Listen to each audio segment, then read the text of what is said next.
Hello everyone, welcome to FOC classes. This video is for Artificial Intelligence Code 843. आज की video में हम discuss करने वाले हैं क्लास 12 बोर्ड एग्जाम के लिए important question answer. So let us start the video. हम डिस्कस करने वाले हैं सैम्पल क्वेश्चन पेपर. देखिए सैम्पल पेपर बहुत इंपॉर्टेंट होता है बोर्ड एग्जाम के लिए बिकॉज सबसे पहले यहाँ पर आपको सभी बेसिक इंस्ट्रक्शंस पता चलते हैं, कितने मार्क्स के कितने क्वेश्चंस आएंगे, किस तरह से क्वेश्चन पैटर्न रहेगा, कौन कौन से सेक्शंस होंगे, किस तरह के क्वेश्चंस पूछे जाएंगे, हर चीज़ का एक आइडिया मिलता है. साथ ही यहाँ पर आपको इम्पॉर्टेंट टॉपिक्स का भी पता चलता है. जो टॉपिक्स यहाँ पर पूछे जाते हैं वो कई बार as it is same question भी एग्जाम में आ सकता है और कई बार उसी टॉपिक से दूसरा क्वेश्चन भी आ सकता है. ठीक है, सो इसका मतलब है कि यहाँ पर सैम्पल पेपर बहुत इंपॉर्टेंट है एंड एटलीस्ट आपने एक बार तो सैम्पल पेपर अच्छे से प्रैक्टिस किया है, ये आप इंश्योर करेंगे. ओके, सो देखिए यहाँ पर सबसे पहले मैक्सिमम मार्क्स 50 हैं थ्योरी बोर्ड एग्जाम के लिए एंड यहाँ पर टाइम अलॉटेड है 2 आवर्स. ओके, सबसे पहले 50 में से 10 मार्क्स के लिए per day employability skills given है. यहाँ पर आपके पास 5 चैप्टर्स हैं. ये 5 चैप्टर्स बहुत इजी हैं एंड आप इजीली 10 मार्क्स स्कोर कर सकते हैं. ये चैप्टर्स आप कैसे प्रिपेयर करेंगे, यहाँ पर आपको या तो वीडियो रेफर करनी है या फिर एनसीईआरटी पीडीएफ, दोनों का लिंक डिस्क्रिप्शन में गिवन है, आप चेक कर सकते हैं. वीडियो प्रेफर्ड है बिकॉज अभी आपके पास इतना टाइम नहीं है कि आप इंडिविजुअली हर एक चैप्टर को पढ़ें. ठीक है, इसलिए आप वीडियो देख सकते हैं, उसका लिंक डिस्क्रिप्शन में गिवन है एंड उसकी हेल्प से आपके ये सारे चैप्टर्स कवर हो जाएंगे. ओके, देखिए यहाँ पर एम्प्लॉयबिलिटी स्किल्स में सिर्फ 2 टाइप के क्वेश्चंस होंगे. सबसे पहला है 1 मार्क ऑब्जेक्टिव टाइप क्वेश्चंस. यहाँ पर fill in the blank, MCQ, 1 word इस टाइप के क्वेश्चंस आ सकते हैं. देन 2 मार्क्स में आपको डिस्क्रिप्टिव आंसर लिखना होगा एंड यहाँ पर 2 मार्क्स से ज़्यादा का क्वेश्चन नहीं पूछा जाएगा. मतलब एम्प्लॉयबिलिटी स्किल्स में आपसे सिर्फ 1 मार्क और 2 मार्क के ही क्वेश्चंस पूछे जाएंगे. ठीक है, इससे ज़्यादा के क्वेश्चंस यहाँ पर एम्प्लॉयबिलिटी स्किल्स में नहीं पूछे जाएंगे. ठीक है, then part B subject specific skills, ये 40 मार्क्स का पोर्शन है. यहाँ पर 3 यूनिट्स गिवन है. यहाँ पर आपसे 1 मार्क, 2 मार्क्स एंड 4 मार्क्स के क्वेश्चन पूछे जाएंगे. ओके, यहाँ पर आपको इंटरनल चॉइस गिवन होगी एंड उसी इंटरनल चॉइस के अकॉर्डिंग आपको क्वेश्चंस अटेम्प्ट करने हैं. ठीक है, हम आगे डिस्कस करेंगे कि किस तरह से हमें इंटरनल चॉइस गिवन है. Okay, then general instructions given है. यहाँ पर जिस तरह से इंस्ट्रक्शंस गिवन है इसी तरह से आपके क्वेश्चन पेपर में भी इंस्ट्रक्शंस गिवन होंगे. क्वेश्चन स्टार्ट होने से पहले आपको ध्यान से पढ़ने हैं. ओके, देखिए यहाँ पर टोटल 21 क्वेश्चंस होंगे एंड पूरा पेपर 2 सेक्शंस में डिवाइडेड होगा. Section A objective type questions जो 24 मार्क्स का होगा and then section B subjective type questions, ये 26 मार्क्स का होगा. ओके, यहाँ पर आपको जैसा कि मैंने अभी बताया इंटरनल चॉइस गिवन होगी, तो इंटरनल चॉइस के बारे में हम आगे बात करेंगे. बट यहाँ पर जो टोटल 21 क्वेश्चंस हैं इसमें इंटरनल चॉइस के अकॉर्डिंग अटेम्प्ट करते हुए हमें 15 क्वेश्चंस करने हैं. ठीक है, ये इंटरनल चॉइस के अकॉर्डिंग होगा. ऐसा नहीं है कि टोटल 21 में से कोई भी 15 कर देंगे, ऐसा नहीं करना है. आपको वहां पर जो इंस्ट्रक्शंस मेंशन्ड है, जिन क्वेश्चंस में आपको चॉइस गिवन है, आप सिर्फ वहीं पर अपनी चॉइस के अकॉर्डिंग अटेम्प्ट कर सकते हैं. ओके, देन आपको एक सेक्शन के सभी क्वेश्चंस को करेक्ट ऑर्डर में अटेम्प्ट करना है. मींस कोई भी क्वेश्चन ऊपर नीचे नहीं करना है. देन सेक्शन ए में 5 क्वेश्चंस होंगे एंड ये हर एक क्वेश्चन के सब पार्ट्स भी होंगे. ठीक है, यहाँ पर कोई नेगेटिव मार्किंग नहीं है. इस चीज़ के बारे में कोई कंफ्यूजन नहीं रखेंगे कि अगर हमने गलत आंसर लिख दिया तो हमारे मार्क्स कट हो जाएंगे. ऐसा नहीं होता है. अगर आपका आंसर गलत है सिंपली आपको उसका कोई मार्क्स नहीं मिलेगा एंड ऐसा नहीं है कि आपका मार्क्स डिडक्ट होगा. ठीक है, उसे हम कहते हैं नेगेटिव मार्किंग अगर मार्क्स डिडक्ट हो जाता है तो. बट अगर आपका मार्क्स डिडक्ट नहीं होता, सिंपली आपको वहां पर 0 मार्क्स मिलते हैं, इसका मतलब है कि कोई नेगेटिव मार्किंग नहीं है. ठीक है, इसलिए आपको सभी क्वेश्चंस को अटेम्प्ट करना है. ओके, इसके बाद सब्जेक्टिव टाइप में आपको 16 क्वेश्चंस गिवन होंगे एंड यहाँ पर सब्जेक्टिव टाइप में 2, 3 एंड 4 मार्क्स के क्वेश्चन होंगे. वेयर एज अगर ऑब्जेक्टिव टाइप की बात करें तो यहाँ पर सिर्फ 1 मार्क के क्वेश्चंस होंगे, like fill in the blank, true false, 1 word, 1 line, इस तरह के क्वेश्चंस यहाँ पर गिवन होंगे. Okay, now let us start the sample paper. Section A objective type questions. यहाँ पर 6 क्वेश्चंस गिवन होंगे सबसे पहले, एंड इसमें आपको कोई भी 4 आंसर करने हैं। सबसे पहले डिस्कस करते हैं कि किस तरह से आप अपना आंसर शीट लिखना स्टार्ट करेंगे। तो सबसे पहले आप मेंशन करेंगे section A objective type questions, ठीक है। फिर इसके बाद लाइन लीव करेंगे, फिर मेंशन करेंगे आंसर 1। इस तरह से मेंशन करने के बाद ये लाइन ब्लैंक लीव करेंगे, क्योंकि इसके बाद सब पार्ट्स गिवन है, ठीक है। तो फिर आप नेक्स्ट लाइन में सब पार्ट मेंशन करेंगे इस तरह से, और फिर उसका आंसर लिखेंगे। और जहां पर एमसीक्यू फॉर्मेट का क्वेश्चन है, तो उसमें आपको ऑप्शन नंबर और ऑप्शन दोनों चीजें मेंशन करनी है, ठीक है। मींस पूरा ऑप्शन आपको मेंशन करना है, ठीक है। एंड यहाँ पर कुछ स्टूडेंट्स को ये भी कंफ्यूजन रहता है कि अगर हमने ओवर अटेम्प्ट किया तो क्या होगा। सो देखिए, जैसे सपोज करते हैं कि यहाँ पर आपको बोला गया कि 6 में से 4 अटेम्प्ट करने हैं, बट आपने सभी 6 अटेम्प्ट कर दिए हैं। इस तरह से आपने 6 अटेम्प्ट किए हैं, ठीक है। तो इस केस में क्या होगा, आपके सिर्फ फर्स्ट 4 ही चेक किए जाएंगे, ठीक है। इसका मतलब है कि ये 2 करेक्ट हैं या नहीं है, बट ये चेक नहीं होंगे, ठीक है। सो इसलिए आपको सिर्फ 4 ही अटेम्प्ट करने हैं, ठीक है। अदरवाइज कोई फायदा नहीं है ओवर अटेम्प्ट करने का, ठीक है। इसलिए आपको उतने ही अटेम्प्ट करने हैं जितने क्वेश्चन में बताए गए हैं, ठीक है। तो सबसे पहला question, an indirect object answers the question such as. So indirect object की बात यहाँ पर हो रही है। इनडायरेक्ट ऑब्जेक्ट क्या बताता है? The correct answer will be option C, to whom. Then next question, I enjoy singing and practice it as it gives me a lot of pleasure. It also works as a stress buster. ये sentence कौन सी motivation का example है, ये बताना है। जब हम कोई भी चीज़ अपनी प्लेजर के लिए करते हैं, वो होता है due to intrinsic motivation. So the correct answer is A. Then next, statement 1 and statement 2, दो स्टेटमेंट्स गिवन है। सबसे पहला है, personality traits are defined as relatively lasting patterns of thoughts, feelings and behaviours. So ये personality traits के बारे में definition given है, बिल्कुल सही है। Then next, statement 2, they distinguish individuals from one another. ये पर्सनैलिटी ट्रेट्स की वजह से ही दो इंडिविजुअल एक दूसरे से डिफरेंट होते हैं। सो यहाँ पर दोनों स्टेटमेंट्स करेक्ट हैं, okay. So the correct answer will be A, both statement 1 and 2 are correct, okay. Match the following, to underline text control plus U, A के लिए 3 ऑप्शन करेक्ट है। Then to make text bold control plus B, B के लिए 1 correct है। Then to make text italic और slanting, यहाँ पर control plus I mean second correct है। सो यहाँ पर करेक्ट ऑप्शन मैच करेंगे A3, B1, C2। So the correct answer is B. Then next question, Lucknow में 20 इयर्स तक सक्सेसफुल एंटरप्रेन्योर रहने के बाद रवि डिसाइड करता है कि वो अपने विलेज वापस जाएगा।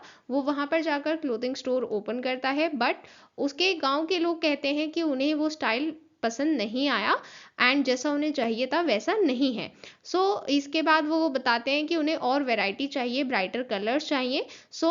रवि क्या करता है, जो भी क्लोथ्स स्टोर में अवेलेबल थे वो उन्हें अपने फ्रेंड को एक सिटी में सेल कर देता है, एंड फिर गुड क्वालिटी के क्लोथ्स लोकल सेलर से लेता है। यहाँ पर हमें कौन सा एटीट्यूड दिखाया गया है, कि रवि में कौन सा एटीट्यूड है। यहाँ पर दिखाया गया है परसीवियरेंस।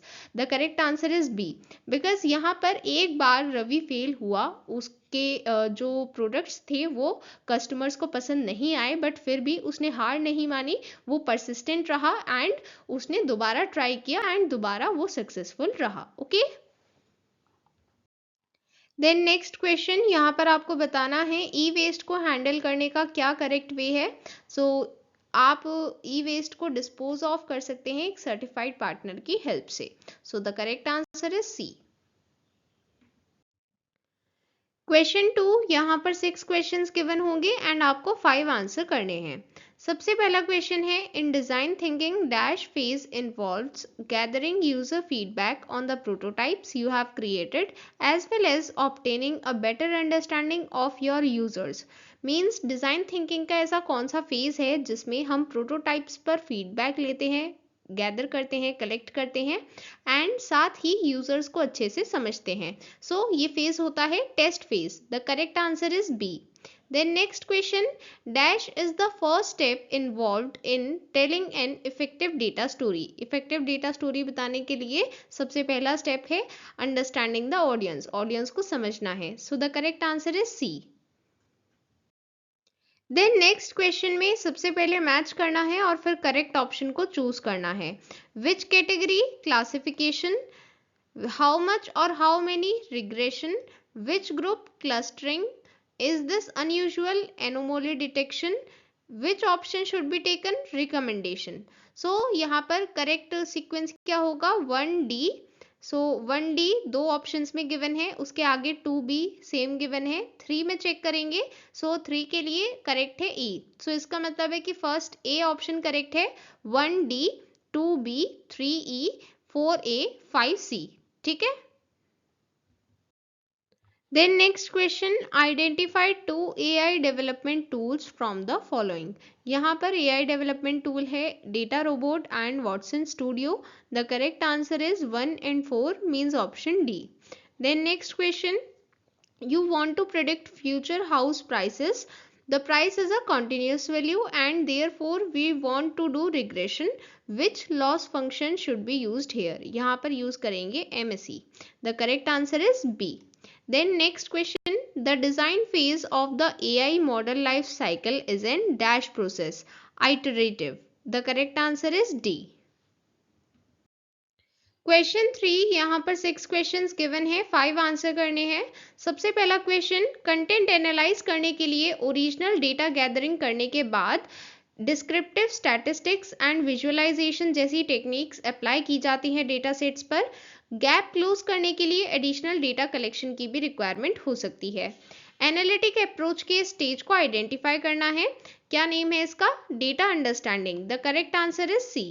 Then next question, stories create dash experiences that transport the audience to another space and time. Means stories audience को एक ऐसा experience देती हैं जिसकी वजह से उन्हें लगता है कि वो दूसरे space और time में चले गए हैं. ऐसा कैसा experience होता है? This is engaging. The correct answer is D. Then next question, यहाँ पर फेज का नेम बताना है जिसमें हम प्रोजेक्ट के strategic business objectives and desired outcomes को आइडेंटिफाई करते हैं, डिफाइन करते हैं एंड सभी स्टेक होल्डर्स की एक्सपेक्टेशंस को अलाइन रखते हुए सक्सेस मैट्रिक्स को एस्टैब्लिश करते हैं. इस फेज का नेम है scoping. The correct answer is B. Then next assertion, stories that combine statistics and analytics are more persuasive. ऐसी stories जहाँ पर statistics और analytics दोनों combine होती हैं, ये ज़्यादा persuasive stories होती हैं. Then reason, when we talk about data storytelling, जब हम data storytelling के बारे में बात करते हैं तब हम ऐसी stories की बात करते हैं जिसमें data का central role है. So यहाँ पर दोनों statements correct हैं, but reason कोई explanation नहीं है, correct एक्सप्लेनेशन नहीं है असर्शन के लिए, इसलिए यहाँ पर करेक्ट ऑप्शन होगा B. Both A and R are true and R is not the correct explanation of A. Okay. Then next question, which of the following is not a feature of RMSE? The correct answer is C. Lower RMSE values are not good for the AI model. ये RMSE का feature नहीं है. Okay. Then next question, जब आपने एक AI model production के लिए ready कर लिया है तब AI इंजीनियर एक ट्रेन मॉडल को डिप्लॉय करते हैं सो दैट उसे एक्सटर्नल इंटरफेरेंस रिक्वेस्ट के लिए अवेलेबल कराया जा सके. सो यहाँ पर करेक्ट आंसर होगा सी, डिप्लॉय. क्वेश्चन 4, यहाँ पर 6 क्वेश्चंस गिवन है, 5 आंसर करने हैं. सबसे पहला question, data validation for human biases is conducted in dash phase of AI model life cycle. AI model life cycle में ह्यूमन बायसेस के लिए डेटा वैलिडेशन कौन से फेज में होता है? टेस्टिंग फेज में. The correct answer is D. Then next question, यहाँ पर आइकन्स आइडेंटिफाई करने हैं. सबसे पहला icon narrative, then second icon data. Next question, cross validation technique की डिसएडवांटेज बतानी है. क्योंकि हमें बहुत सारे ट्रेनिंग सेट्स को ट्रेन करना है इसलिए क्रॉस वैलिडेशन कंप्यूटेशनली एक्सपेंसिव होती है। The correct answer is C. Then next question, true false की फॉर्म में आंसर देना है। Hyper parameters are parameters whose value govern the learning process. Correct statement है। The correct answer is true. Then next question, the steps that assist in finding compelling stories in the data sets are as follows. Arrange them in proper order. Proper order में arrange करेंगे सभी steps को and फिर correct option को choose करेंगे। सबसे पहले हमें डेटा कलेक्ट करना है, ऑर्गेनाइज करना है, इसके बाद डेटा विजुअलाइज करना है, डेटा रिलेशनशिप्स को एग्जामिन करना है और फिर सिंपल नैरेटिव क्रिएट करना है जिसमें कन्फ्लिक्ट भी होगी। यहाँ पर करेक्ट आंसर होगा 3, 1, 2, 4. So the correct option is D. Then next question, regression and classification loss functions के बीच में डिफरेंस बताना है। regression functions क्वांटिटी प्रेडिक्ट करते हैं, whereas classification functions label predict करते हैं। So the correct answer is A. Question 5, यहाँ पर 6 क्वेश्चंस गिवन है, 5 आंसर करने हैं। First question, stories change the way that we interact with data, transforming it from a dry collection of dash to something that can be entertaining, thought provoking and inspiring change. Means यहाँ पर stories data interaction के वे को change करती हैं and साथ ही एक simple चीज को एंटरटेनिंग एंड थॉट प्रोवोकिंग बनाती हैं। ये क्या है? ये है फैक्ट्स। मीन्स स्टोरीज फैक्ट्स को ट्रांसफॉर्म करती हैं एंटरटेनिंग एंड थॉट प्रोवोकिंग में। ओके, देन नेक्स्ट क्वेश्चन, एक अच्छा मॉडल वो होता है जिसमें एक वैल्यू 180 से कम होती है। कौन सी value? RMSE value. The correct answer is A. Then next question, यहाँ पर इनकरेक्ट स्टेटमेंट्स चूज करने हैं। First and second statements incorrect हैं, सिर्फ थर्ड स्टेटमेंट करेक्ट है। Testing data is the unseen data for which predictions have to be made. Means testing data एक ऐसा data होता है जिसके लिए अभी प्रेडिक्शन करनी है। यहाँ पर सिर्फ थर्ड स्टेटमेंट करेक्ट है and first and second incorrect है। The correct answer is B, because यहाँ पर हमें इनकरेक्ट स्टेटमेंट्स को चूज करना था। Okay,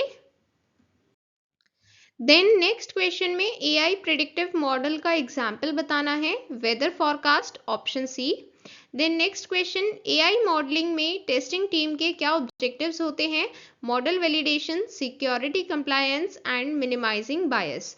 the correct answers are 1, 2 and 4। यहाँ पर क्योंकि हमें ऑप्शंस में गिवन है डी ऑप्शन 1, 2 एंड 4, ये राइट ऑप्शन है, option D. Then next, if AI techniques are to be applied to a data set, the data must have a dash.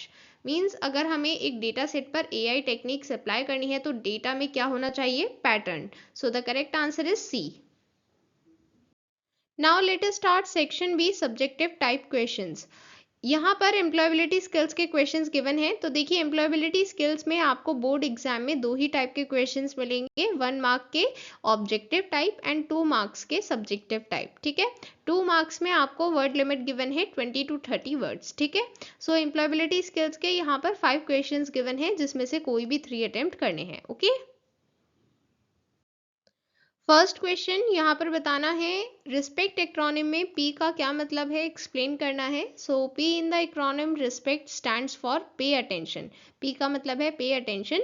It means to focus on what the speaker is saying. Because हम active listening की बात कर रहे हैं, speaker को properly सुनना है, actively सुनना है। स्पीकर क्या कह रहा है इस चीज पर अटेंशन रखनी है, फोकस रखना है, ये पी इंडिकेट करता है। P for pay attention means हमें पूरा फोकस रखना है, स्पीकर क्या कह रहा है उसे एक्टिवली सुनना है। Okay,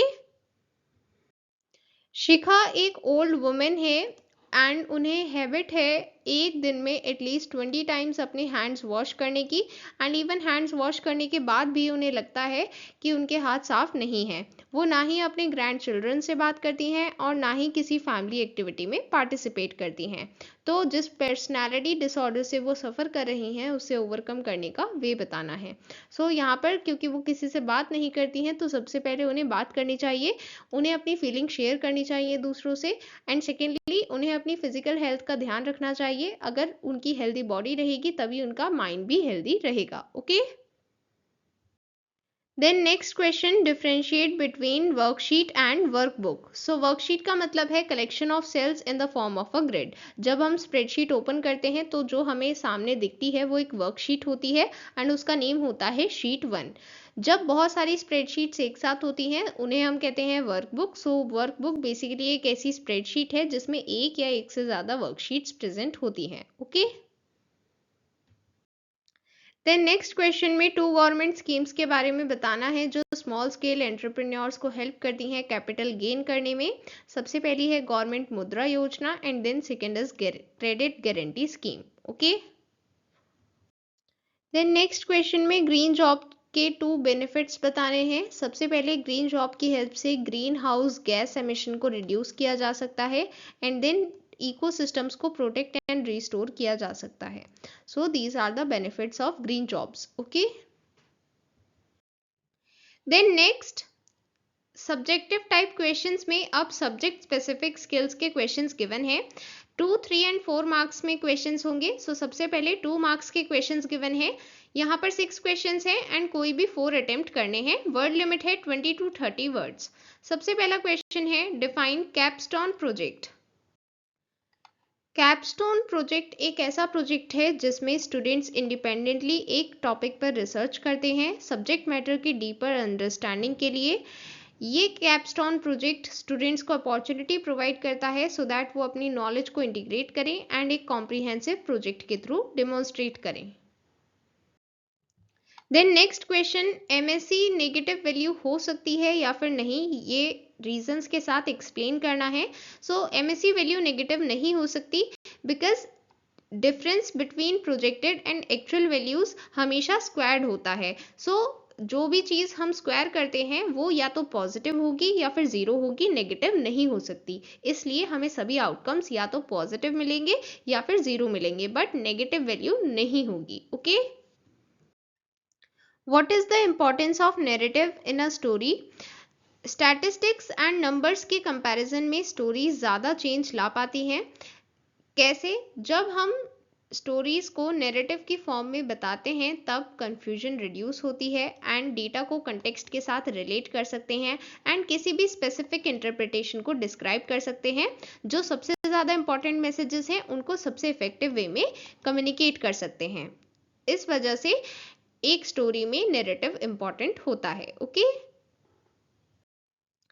Imagine that you want to create your first app. Create a list of questions you would develop to decompose this task. अगर आपको अपना फर्स्ट ऐप बनाना है तो ऐसे कौन से क्वेश्चंस हैं जिनका आंसर आपको पता होना चाहिए? सबसे पहले आपको कौन से तरह का ऐप बनाना है, देन ऐप का लुक क्या रहेगा, देन टारगेट ऑडियंस कौन होगी, देन ग्राफिक्स किस तरह के दिखेंगे एंड देन ऑडियो कौन सी इंक्लूड करनी है। Then next question, differentiate between training set and test set. Training set is a set of historical data in which the outcomes are already known. Means एक ऐसा set जिसमें हमें outcomes already पता है. It is used to fit the machine learning model. Then test data set ये evaluate करने के लिए use किया जाता है testing के लिए. Okay? Once the relevant projects have been selected and properly scoped, the next step of the machine learning life cycle is the design or build phase. Briefly explain this phase. हमें यहाँ पर design phase को explain करना है। Design phase एक ऐसा iterative process है जिसमें एआई बिल्डिंग से सभी रिलेटेड सभी रेलेवेंट स्टेप्स होते हैं। Data acquisition, exploration, preparation, cleaning, feature engineering, testing and running a set of models to try to predict behaviour और discover insights in the data. Then 4 marks के questions given है। यहाँ पर 5 questions हैं and 3 answer करने हैं। Word limit है 50 to 80 words. Explain how data story telling can bring about a change using a diagram. Diagram के थ्रू एक्सप्लेन करना है तो सबसे पहले डायग्राम बनाएंगे। यहाँ पर सबसे पहले इंडिकेट करेंगे नैरेटिव, फिर डेटा, जहाँ पर नैरेटिव और डेटा मीट कर रहे हैं ये यहाँ पर लिखना है एक्सप्लेन, फिर विजुअल्स, जहाँ पर विजुअल्स और डेटा मीट कर रहे हैं यहाँ पर लिखना है एनलाइटन, और जहाँ पर विजुअल्स और नैरेटिव मीट कर रहे हैं यहाँ पर लिखना है एंगेज, और जहाँ पर ये तीनों मीट कर रहे हैं यहाँ पर लिखना है चेंज। ठीक है, इस तरह से आप पहले डायग्राम बनाएंगे। फिर अब यहाँ पर ये सिंबल्स, ये आइकन्स भी आपको बनाने हैं। विजुअल्स, डेटा एंड नैरेटिव के लिए जो आइकन है वो भी आपको यहाँ पर बनाने हैं। यहाँ पर सबसे पहले हम बताएंगे डेटा स्टोरी टेलिंग क्या है। डेटा स्टोरी टेलिंग एक स्ट्रक्चर्ड अप्रोच है डेटा से लिए गए इनसाइट्स को कम्युनिकेट करने के लिए। यहाँ पर 3 की एलिमेंट्स का कॉम्बिनेशन है। कौन कौन सी एलिमेंट्स हैं? Data, visuals and narrative. जब नैरेटिव और डेटा दोनों को एक साथ कंबाइन करेंगे तो हम ऑडियंस को एक्सप्लेन कर सकते हैं कि डेटा में एक्चुअल में क्या हो रहा है एंड पर्टिकुलर इनसाइट क्यों जनरेट हुई है। देन अगर हम विजुअल्स और डेटा इन दोनों को एक साथ कंबाइन करेंगे तो हम ऑडियंस को वो सभी इंसाइट समझा सकते हैं एंड ऑडियंस को वो सभी इंसाइट समझ में आएगी जो बिना चार्ट्स और ग्राफ्स के उन्हें समझ में नहीं आती। देन फाइनली नैरेटिव और विजुअल्स को कंबाइन करेंगे, मर्ज करेंगे, जिसकी वजह से ऑडियंस एंगेज रहेगी एंड साथ ही एंटरटेन भी रहेगी। Then right visuals and narrative को राइट डेटा के साथ कंबाइन करेंगे जिससे हमें मिलेगी डेटा स्टोरी, एक ऐसी डेटा स्टोरी जो इन्फ्लुएंस कर सकती है और एक चेंज ला सकती है। ठीक है, तो जब ये तीनों चीजें right narrative, right visual and right data एक साथ मिलेंगे तब वो एक ऐसी डेटा स्टोरी बनाएंगे जो इन्फ्लुएंस कर सकती है, चेंज ला सकती है। Okay, consider the following data. x की वैल्यू गिवन है, y की वैल्यू गिवन है, y मतलब y ऑब्जर्व्ड वैल्यूज गिवन है। ठीक है, यहाँ पर प्रेडिक्टेड वैल्यूज निकालने के लिए आपको ये इक्वेशन यूज करनी होगी। जो x की वैल्यूज हैं यहाँ पर रखनी है एंड फिर हमें प्रेडिक्टेड वैल्यू मिल जाएगी। ठीक है, इस तरह से एक टेबल बनाएंगे। सबसे पहले x की वैल्यूज लिखेंगे, फिर y की वैल्यूज लिखेंगे, ये हमें ऑलरेडी गिवन है। ठीक है, ये y की वैल्यू ऑब्जर्व्ड है, यहाँ पर लिखना है ऑब्जर्व। ठीक है, फिर यहाँ पर नेक्स्ट कॉलम में प्रेडिक्टेड वैल्यूज लिखेंगे। तो प्रेडिक्टेड वैल्यूज कैसे कैलकुलेट करनी है? यहाँ पर 0.7x + 17.8 इस इक्वेशन में आपको x की वैल्यू रखनी है। जैसे यहाँ पर 44 रखेंगे तो हमें मिलेगा 48.6। यहाँ पर ये प्रेडिक्टेड वैल्यू मिल गई है। ठीक है, इसी तरह से बाकी प्रेडिक्टेड वैल्यूज भी निकालेंगे। फिर प्रेडिक्टेड वैल्यू में से ऑब्जर्व्ड वैल्यू को सब्ट्रैक्ट करेंगे और फिर जो भी रिजल्ट मिलेगा इसका स्क्वायर करेंगे। ठीक है, तो हमें RMSE वैल्यू मिल जाएगी 3.836। ठीक है,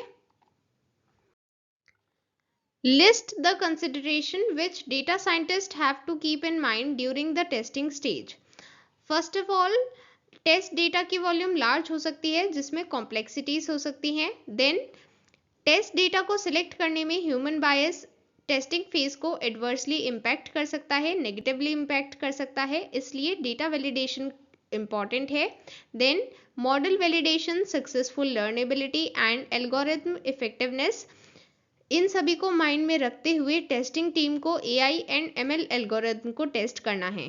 then regulatory compliance testing and security testing important है बिकॉज सिस्टम सेंसिटिव डेटा के साथ भी डील कर सकता है एंड यहाँ पर क्योंकि डेटा की वॉल्यूम लार्ज है इसकी वजह से परफॉर्मेंस टेस्टिंग और भी ज़्यादा इंपॉर्टेंट हो जाती है। Okay, cross validation procedure explain करना है एंड ये बताना है कि कौन सी सिचुएशन में ये ट्रेन टेस्ट स्प्लिट से बेटर रहता है। क्रॉस वैलिडेशन में डिफरेंट सबसेट्स ऑफ डेटा पर मॉडलिंग प्रोसेस रन किया जाता है मॉडल क्वालिटी के मल्टीपल मेजर्स लेने के लिए। देन के फोल्ड क्रॉस वैलिडेशन में ओरिजिनल डेटा सेट को इक्वली के सब पार्ट्स में डिवाइड किया जाएगा या फिर कह सकते हैं के फोल्ड्स। इन सभी के फोल्ड्स में से एक ग्रुप सेलेक्ट किया जाएगा टेस्ट डेटा की तरह एंड बाकी रिमेनिंग K-1 ग्रुप्स को ट्रेनिंग डेटा की तरह सेलेक्ट किया जाएगा। इस प्रोसेस को K टाइम्स रिपीट किया जाएगा और फिर फाइनल एक्यूरेसी को कैलकुलेट करने के लिए मीन एक्यूरेसी को कैलकुलेट करेंगे। यहाँ पर जो क्रॉस वैलिडेशन प्रोसीजर है ये कब बेटर रहता है? जब डेटा सेट स्मॉलर होता है उस केस में ये बेटर रहता है एंड ये हायर एक्यूरेसी के लिए सेलेक्ट किया जाता है। Okay, list the steps of creating an effective data story. Last question है, इसके 2 पार्ट्स हैं। सबसे पहले पार्ट में हमें बताना है इफेक्टिव डेटा स्टोरी क्रिएट करने के लिए स्टेप्स। ये 2 मार्क्स का है एंड फिर नेक्स्ट पार्ट भी 2 मार्क्स का होगा। ओके, कौन कौन से स्टेप्स इन्वॉल्व होते हैं? सबसे पहले ऑडियंस को समझना है, then right data and visualisations को चूज करना है, की इंफॉर्मेशन पर फोकस बनाए रखना है, नैरेटिव डेवलप करना है एंड ऑडियंस को एंगेज करना है। ये सभी स्टेप्स हैं इफेक्टिव डेटा स्टोरी को क्रिएट करने के लिए। Okay, B part, which of the following is a better data story, give reasons. यहाँ पर option A and option B given है, हमें बताना है कि इनमें से कौन सी बेटर डेटा स्टोरी है एंड उसके रीजंस भी प्रोवाइड करने हैं। सो ये अगेन 2 मार्क्स का है यहाँ पर। सबसे पहले यहाँ पर option a better data story है, क्यों? क्योंकि यहाँ पर इंसाइट्स प्रोवाइड किए गए हैं एंड ये एक क्लियर आइडिया दे रहे हैं कंटेक्स्ट के बारे में। हाउएवर ऑप्शन बी में ऐसा कुछ नहीं है। देन ऑप्शन ए में जो विजुअल हैं ये एक कंपेलिंग नैरेटिव प्रोवाइड कर रहे हैं, मींस ज़्यादा कन्विंसिंग है इसके नैरेटिव, बट ऑप्शन बी में इतने कन्विंसिंग नैरेटिव नहीं है जितने ऑप्शन ए में है। सो यहाँ पर ऑप्शन ए बेटर है। ओके, सो इसी के साथ हमने सैम्पल पेपर का डिस्कशन कंप्लीट कर लिया है। जैसे कि मैंने आपको शुरू में बताया था, ऑलरेडी टेलीग्राम चैनल पर सीबीएसई स्टडी मटेरियल की पीडीएफ शेयर कर दी गई है। सो आपको वो भी पढ़नी है। यहाँ हमने डिस्कस किया कौन कौन से टॉपिक्स हैं। ये सभी टॉपिक्स आपको वहां से अच्छे से रिवाइज करने हैं एंड ये वीडियो तो ऑफकोर्सली अच्छे से करना ही है। Okay, so all the best to everyone, bye everyone.